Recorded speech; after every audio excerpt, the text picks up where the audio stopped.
Trigonometry होती है, ज्यादातर पोलर फॉर्म की होती है। ठीक है, याद जानेंगे। जैसे सबसे पहले आप समझिए कि हम कॉम्प्लेक्स नंबर किसको कहते हैं, कॉम्प्लेक्स नंबर किसको कहा जाएगा, कुछ आइडिया? कॉम्प्लेक्स नंबर हम किसको कहेंगे? ऐसा नंबर जो z equal to a plus i के फॉर्म का हो, या फिर हमें बोल सकते हैं कि ऐसा नंबर जो रियल नंबर और इमेजिनरी नंबर का कॉम्बिनेशन से बना हो, उस नंबर को हम लोग क्या बोलते हैं? कॉम्प्लेक्स नंबर, है ना। कॉम्प्लेक्स नंबर जो होता है इसमें एक तो आपको दिख जाएगा रियल नंबर और इसी के साथ साथ आपको एक और नंबर दिख जाएगा इमेजिनरी नंबर। दोनों का कॉम्बिनेशन से जो नंबर बनेगा वो हो जाएगा कॉम्प्लेक्स नंबर, और जनरली इसको हम a प्लस आई के फॉर्म में हम इसको लिखते हैं। ठीक है ना। अब क्या होती है कॉम्प्लेक्स नंबर की? एक तो होती है मॉड्यूलस, इसकी क्या होती है? मॉड्यूलस निकाला जाता है, यानी कि कोई भी कॉम्प्लेक्स नंबर, कोई भी कॉम्प्लेक्स नंबर वो ऑरिजिन से कितनी दूरी पर है, इस बात को पता करना मॉड्यूलस कहलाता है। और मॉड्यूलस को हम किससे डिनोट करते हैं बताओ जरा? ऐसे mod z is equal to क्या हो जाएगा? Root under a square plus b square, यही होता है। और एक होता है हमारे पास आर्गुमेंट, आर्गुमेंट। ये आर्गुमेंट किसको कहा जाता है? आर्गुमेंट किसको बोलते हैं?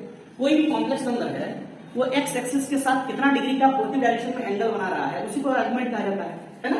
और आर्गुमेंट निकालने का तरीका क्या होता है कि थीटा इज इक्वल टू हम लोग यूज करते हैं tan inverse y by x, आपको याद होगा tan inverse mode y by x, है ना।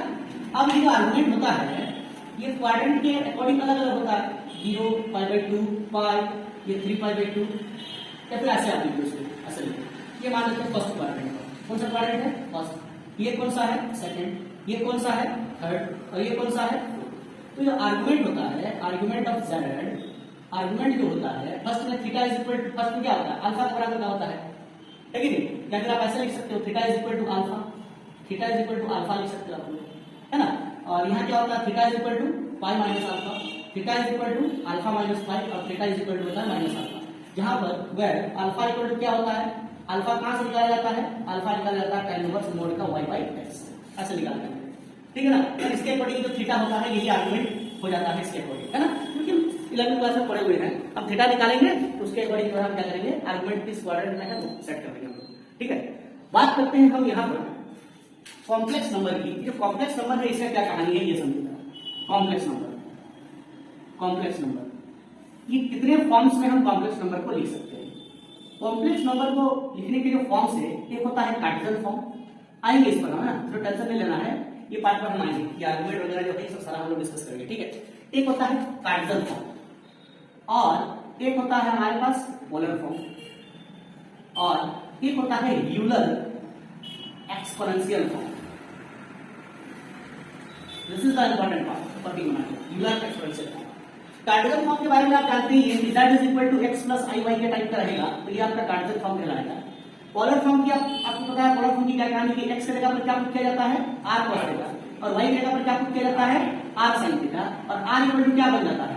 Root under x square plus y square. यहां से जो z बनेगा वो बन जाएगा r cos theta plus i sin theta, तो z r कॉमन लेंगे तो यहां बनेगा cos theta plus i sin theta. इसी फॉर्म को हम क्या कहते हैं? पोलर फॉर्म कहते हैं। इसी पोलर फॉर्म में अगर हम थोड़ा सा मॉडिफिकेशन कर देंगे तो यूलर एक्सपोनेंशियल फॉर्म में करेंगे।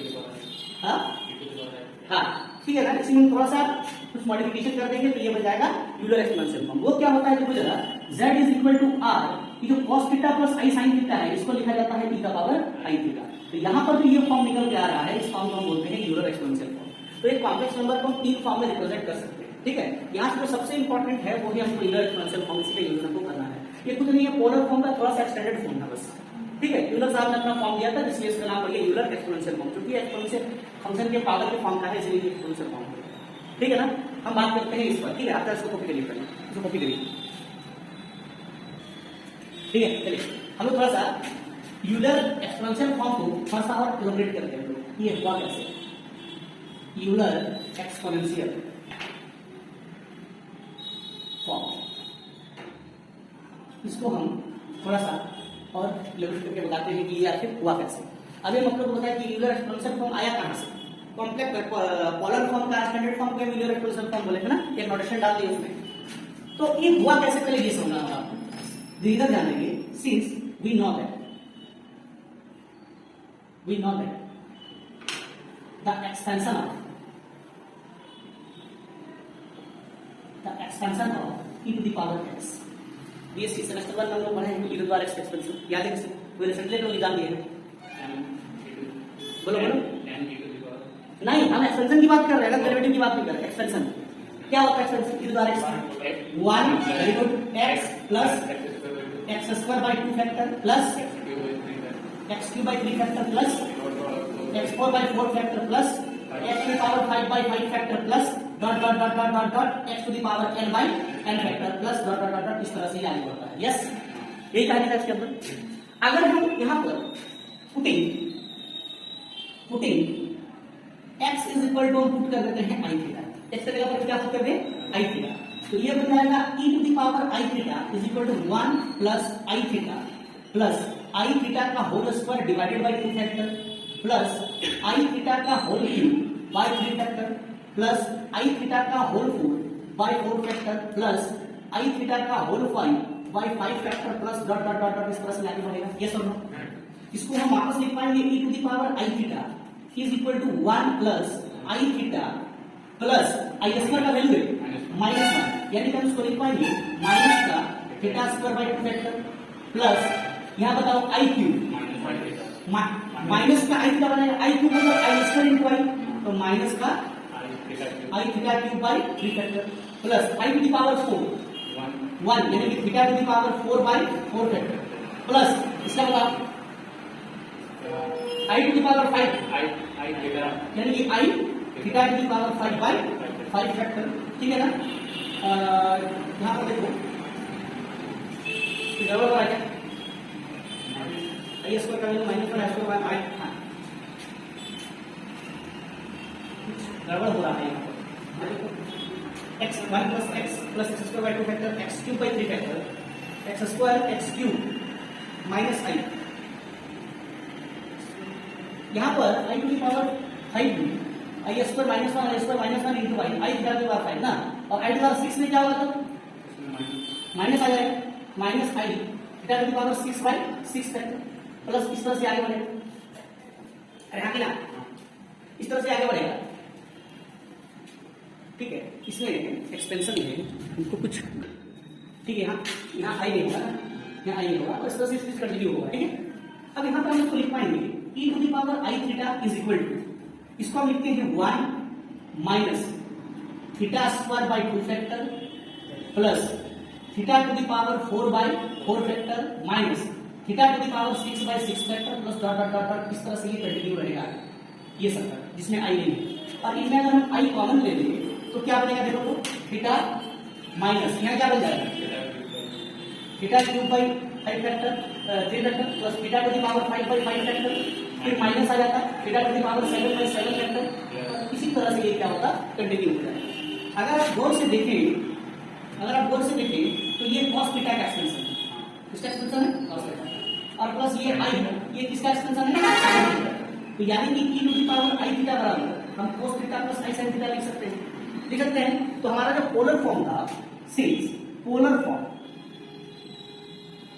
फॉर्म ऑफ z कितने का था? z is equal to r, क्या था बताओ? cos theta plus i sin theta. तो z is equal to r cos theta plus i sin theta को हम क्या बोल रहे हैं? e to the power i theta, और इसी फॉर्म को कहा जाता है क्या बताओ? Euler exponential form. तो इसी मेहनत में आप ये भी बोल सकते हो कि अगर कहीं पर ऐसा लिखा हुआ हो, कहीं पर अगर ऐसा आपको लिख दे कि z is equal to cos 2 theta plus i sin 2 theta, तो हम इसको इजीली लिख सकते हैं z is equal to r e to the power 2i theta. e to the power r क्या लिख पाएंगे? 2i theta. समझ आ रही बात?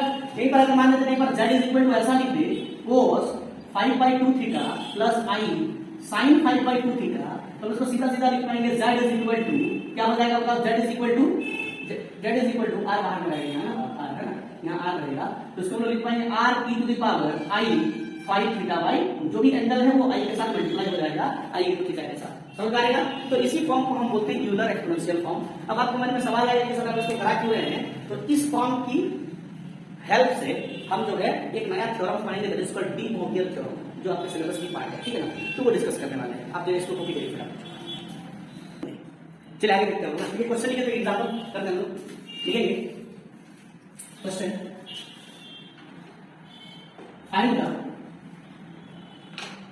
Euler exponential form of following complex number.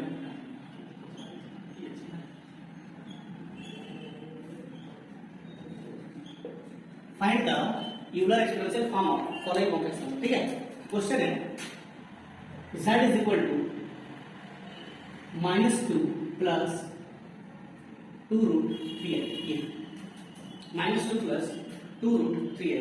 इसका हम लोग को जो है यूलर एक्सपोनेंशियल फॉर्म निकालना है। ठीक है, देखो यूलर एक्सपोनेंशियल फॉर्म निकालने के लिए पहले पॉलर फॉर्म निकालना होगा। तो यहां पर सबसे पहले क्या करेंगे, तो सॉल्यूशन लेट हम कंसीडर कर लेते हैं x इज इक्वल टू -2 और y इज इक्वल टू क्या है 2 इसी ना, z is equal to side y ना। ठीक है, तो therefore r equal to root under x का स्क्वायर प्लस क्या होता है बताओ y का स्क्वायर। तो r इज इक्वल टू लिखेंगे रूट अंडर x मतलब -2 का स्क्वायर और y मतलब 2√3 का स्क्वायर। तो ये r इज इक्वल टू हो जाएगा -2 का स्क्वायर 4, 2 का स्क्वायर वापस 4 और √3 का 3। तो r is equal to root under 4 plus कितना हो जाएगा 12। तो r इज इक्वल टू √16। तो r is equal to 4, r का वैल्यू कितना हो गया 4। ठीक है, अब लोग थीटा निकालें एंड चलो अल्फा का वैल्यू निकाल लो। अल्फा इज इक्वल टू क्या होता है बताओ tan इनवर्स का मोड y बाई x। तो अल्फा इज इक्वल टू हो जाएगा tan इनवर्स मोड y मतलब 2√3 बाई -2, 2 से 2 खत्म हो जाएगा। तो अल्फा इज इक्वल टू बन जाएगा tan इनवर्स माइनस का √3। तो alpha is equal to tan inverse, ये वापस बन जाएगा √3 और √3 कितना का वैल्यू 10 कितना का 1060 पाई बाई 3 अल्फा का वैल्यू आ गया। ठीक है, हमको चाहिए आर्गुमेंट, तब लिखेंगे सिंस द पॉइंट कौन सा पॉइंट देखो तो ये x की वैल्यू -2 और y की वैल्यू 2√3 लाइज ऑन कौन सा क्वाड्रेंट में लाएगा, इधर ध्यान देंगे। यहाँ पर अगर हम लोग एक्सिस लेते हैं ऐसा लेते हैं क्वाड्रेंट, तो ये फर्स्ट होता है ना, ये कौन सा होगा सेकंड, ये कौन सा होगा थर्ड और ये कौन सा होगा फोर्थ। यहाँ पर x भी प्लस y प्लस, यहाँ x माइनस y प्लस, यहाँ x माइनस y माइनस, यहाँ x प्लस और y माइनस ना। तो कौन सा क्वाड्रेंट में है देखो, तो कौन सा क्वाड्रेंट में x माइनस और y प्लस, x माइनस और y प्लस कौन सा क्वाड्रेंट है, lies on second quadrant. Therefore argument of z theta is equal to, पहला वाला कितना होगा थीटा इक्वल टू अल्फा, दूसरा वाला कितना होगा थीटा इक्वल टू, देखो क्या होता है pi minus alpha, second quadrant क्या होता है theta equal to pi minus alpha. तो theta is equal to pi minus alpha, alpha का वैल्यू कितना है पाई बाई 3। तो theta is equal to 3 pi minus pi by 3 और थीटा इज इक्वल टू हो जाएगा 2 पाई। ये हमारा निकल गया क्या आर्गुमेंट। ठीक है, देयरफॉर हम सबसे पहले इसका पोलर फॉर्म लिखते हैं। Polar form z is equal to x के जगह पर -2 के जगह पर क्या पुट करना रहता है बताओ r cos थीटा और इसके जगह पर क्या पुट करना रहता है r sin थीटा। तो z इज इक्वल टू -2 के जगह पर हम पुट करेंगे r cos थीटा प्लस इसके जगह पर पुट करेंगे क्या r sin theta. z is equal to r, ये बन जाएगा cos थीटा प्लस i है यहाँ i क्या बन जाएगा sin थीटा। तो यहाँ से वापस इसको लिख पाएंगे z is equal to r, r का वैल्यू 4 इनटू क्या होगा cos थीटा, थीटा मतलब 2 pi by 3 plus i sin theta मतलब फिर 2 पाई बाई 3। तो z is equal to 4 e to the power ये हो जाएगा i, थीटा की जगह पर कौन आया 2 पाई बाई 3 और यही फॉर्म हम क्या बोलते हैं यूलर एक्सपोनेंशियल फॉर्म। समझ आ रही बात, फिर कॉपी करेंगे इसको।